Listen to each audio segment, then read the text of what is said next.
Brush करने और आयुर्वेदिक तरीके से दांत साफ करने में एक बड़ा अंतर है। हालांकि जो लोग आज भी पारंपरिक तरीके से को अपनाते हैं उन्हें दांतों की समस्या बेहद कम होती है। जानिए आखिर क्यों दांतों को साफ करने का आयुर्वेदिक तरीका ब्रश की सफाई से बेहतर होती है।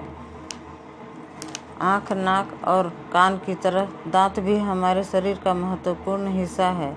जहाँ जीभ हमें तमाम तरह के स्वादिष्ट पदार्थों के टेस्ट से परिचय कराती है, तो वहीं दांत के जरिए हम इन पदार्थों को चबाते हैं। लिहाजा दांतों की देखभाल हमारे लिए बेहद आवश्यक है। इनकी सफेदी और अपनी मुस्कुराहट बरकरार रखने के लिए आपको दिन में 2 बार ब्रश करना चाहिए। आयुर्वेदिक भी दांतों की 2 बार सफाई करने का जोर देता है। पुराने दौर के लोग अपने दांतों को साफ करने के लिए विशिष्ट पौधों की टहनियों का इस्तेमाल करते थे और देश के तमाम हिस्सों में इस परंपरा का आज भी पालन किया जाता है। जानकारी के लिए आपको बता दें कि ब्रश करने के और आयुर्वेदिक तरीके से दांत साफ करने में एक बड़ा ही अंतर है। हालांकि जो लोग आज भी पारंपरिक तरीके से दांत को साफ करते हैं उनकी समस्या बेहद कम होती है।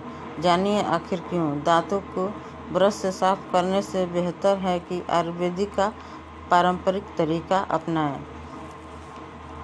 जब आधुनिक युग की शुरुआत नहीं हुई थी तब पुराने ज़माने में लोग अपने दांतों की सफाई के लिए कड़वे पेड़ों जैसे नीम, शीशम, आम और पीपल की टहनियों का प्रयोग करते थे। इनकी कड़वाहट से न सिर्फ मुंह की दुर्गंध दूर होती थी बल्कि दांत और मसूड़ों को भी मजबूती आती थी। मालूम हो कि कड़वी जड़ी बूटियों मुंह से विषाक्त पदार्थों को बाहर निकालती है और सांसों की बदबू से भी लड़ती है। कड़वे पेड़ों की टहनियाँ बैक्टीरिया रोधी चिकित्सीय गुणों से भरपूर औषधि की तरह होती है। पेड़ों की दातुन न सिर्फ आपके दांतों को स्वच्छ रखती है बल्कि पाचन क्रिया में मदद करती है। साथ ही स्किन संबंधी समस्याओं से भी निजात मिलती है। दातुन को आप एक देसी यानी नेचुरल माउथ प्रेशर के तौर पर इस्तेमाल कर सकते हैं, जैसे कि नीम की टहनी। पुराने दौर के लोग नीम की दातुन किया करते थे। उससे उनके मुंह की बैक्टीरिया भी मर जाती थी और दांतों में ताज़ा बनी रहती थी।